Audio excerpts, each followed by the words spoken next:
Peace, love, and blessings, fam. Johnny Sally here with day 3 of Wisdom of the Ages 60 Days to Enlightenment by Wayne W. Dyer.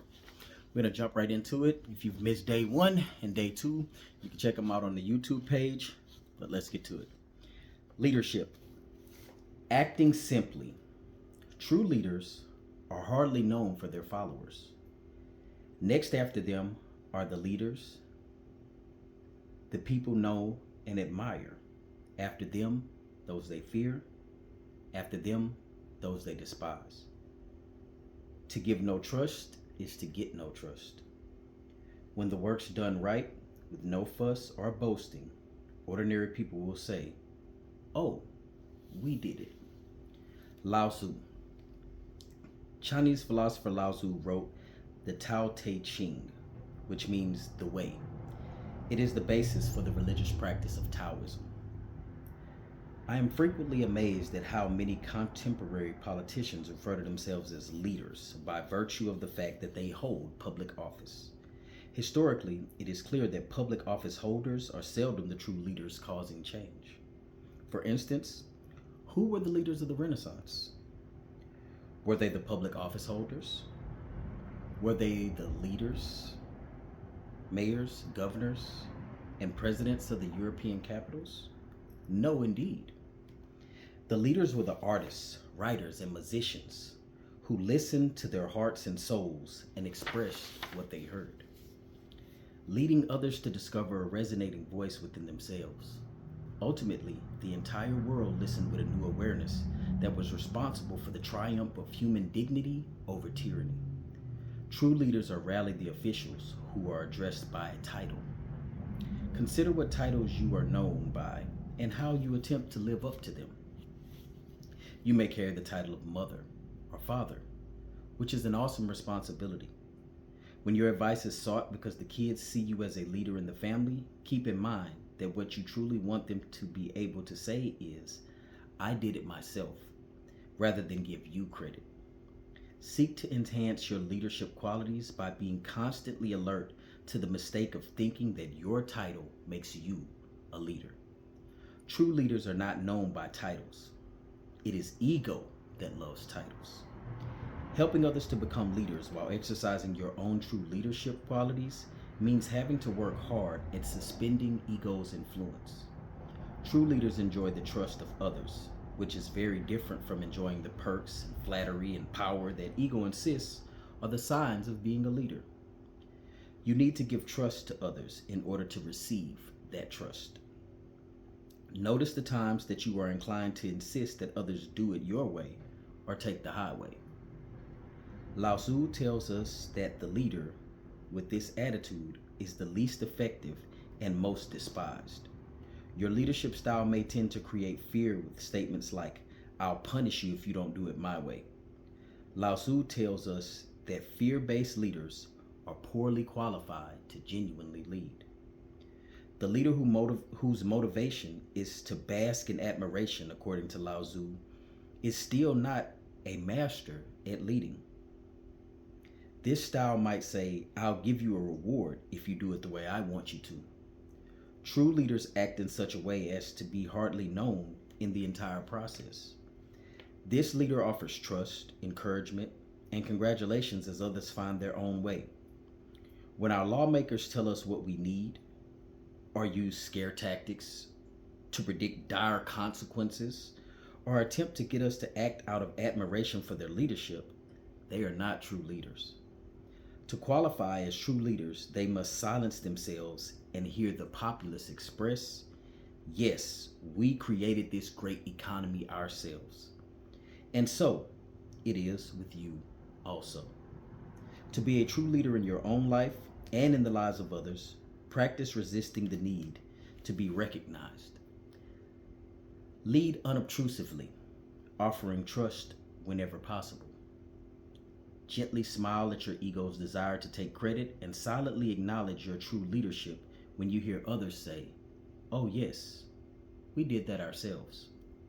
Here are some suggestions for applying the wisdom of Lao Tzu. Before acting, stop and ask yourself if what you are about to say is going to create hate, fear, admiration, or self awareness. Choose to nurture self awareness. Act on your desire to be a true leader by being as quietly effective as possible. Catch someone doing something right. Become aware that it is the ego part of you that is suggesting you are a failure. Rather than seeing yourself as a failure when no credit comes your way, remind yourself that you have succeeded as a leader. A good naturedly let go your ego and let your ego know that this is the way to successful leadership. I'll read that again because I stumbled over it because I was actually in my own head thinking about something. Rather than seeing yourself as a failure when no credit comes your way, remind yourself that you have succeeded as a leader. And good naturedly let your ego know that this is the way to successful leadership. Now, what came to mind was something a friend of mine brought to my attention the other day. They was like, bro, you do this, you do that, you do this in the past, you've done cleanups, you've done homeless feedings, all of these different things. And they was like, you never got any awards for it. Now, in that moment, I wasn't even considering being frustrated, irritated, or anything like that, because anything I do in that context, I do it from the heart. I was honestly doing it because, for those of you who do not know, I was incarcerated. I did 5 years on a 16-year sentence. And I felt that some of the things that I was doing as far as community work, community cleanups and things of that nature, it was my form of retribution. It was a karmic balancing out of the things that I know I had done that I had not been punished for. So the fact of me receiving any type of award or gift from it, yeah, it's cool, but I mean, it's just a piece of paperwork. It's just a plaque. And I don't need those things to show who I am, because who I am changes day to day. I'm appreciative for those who acknowledge the things that I've done. But again, I didn't do those things to merely receive credibility for them or for people to put me on a pedestal. And I strive to operate like that in life. Even when dealing with my family, my children, there are some times that we butt heads because I'm not the type to try to force my opinion. Now, I will tell you exactly where I stand and how I feel. And sometimes people can take that as you forcing your opinion because you have a different view. But my job as a parental figure, as a leader in my home, is to give you the details and you make your own decision from there. Now, at that point, even if I know you're making the wrong choice, I can let you know. But at the end of the day, each individual has to make their own choice and decision. So, true leaders operate behind the scenes. They don't have to always be out and open, out in the public. Some of the biggest, most profitable companies, you might not ever know who their CEO is unless something negative happens, or unless they've amassed such a abundance of wealth that they're just tracked and they have a level of notoriety for that within itself. So, to be a leader is not always the easiest thing. And I mean, you can look at that from whether you use different titles or labels like teacher, CEO. There is a major responsibility that comes with leading, giving instruction, giving guidance.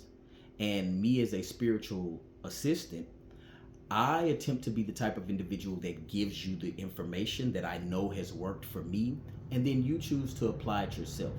Now, results may vary based on the intention and how sincere you are in what you are choosing to venture into. And I do my best to not be the type of individual to tell a person you should do this, because if it doesn't work in their favor, now you're blamed. And what'll be said is, well, you told me to do it. It's rarely a case where a person says, yeah, I know you told me to do this, and even though you told me to do that, it still didn't work out. So how can we go back to the drawing board to figure out another way?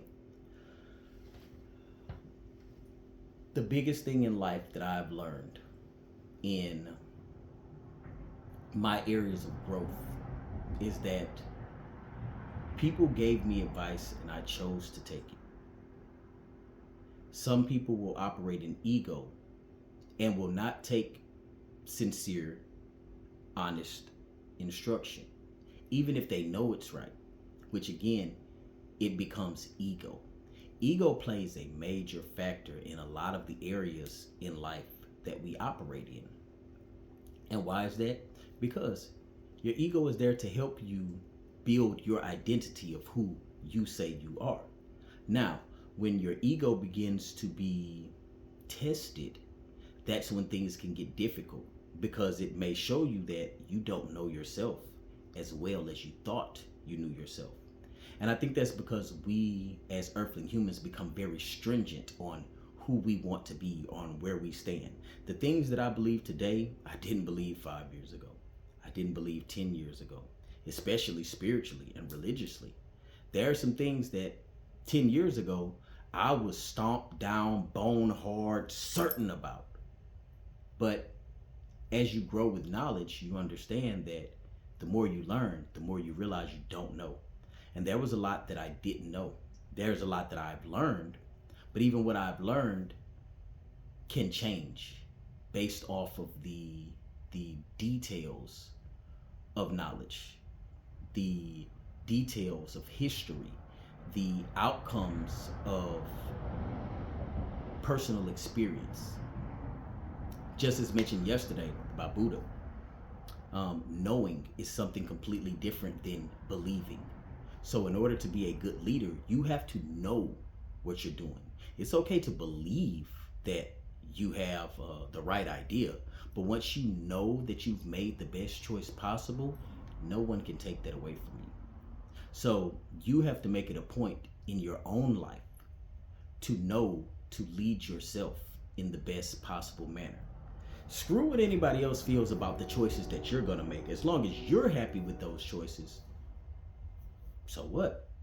Now, on a deeper spiritual aspect, your ancestors, your higher self, and so many different facets of the self may have different guidance and instruction that they will definitely tell you about. And you just have to be the one to be open to listen to it and hear it out. Because if you don't, let's just say that there are times that people have been stagnant for 5, 10 years, all because they didn't want to take the advice of their first mind, which is your higher self. And in a lot of those cases, when people say God is talking to them, what I've learned is that's usually your higher self talking to you. We have to break ourselves out of putting the divine creator of all in a box. Many times people are spooked or shook by even an ancestor coming to them in the physical form.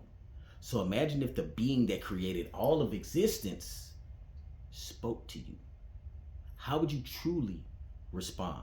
And let's even take that deeper. As far as being a leader, in order to lead, you must be able to follow. So if the divine creator of all of existence told you to do something and you chose not to, what does that say about your leadership skills? What does that say about your following skills, especially if you know it was God or what you perceive as the divine creator of all?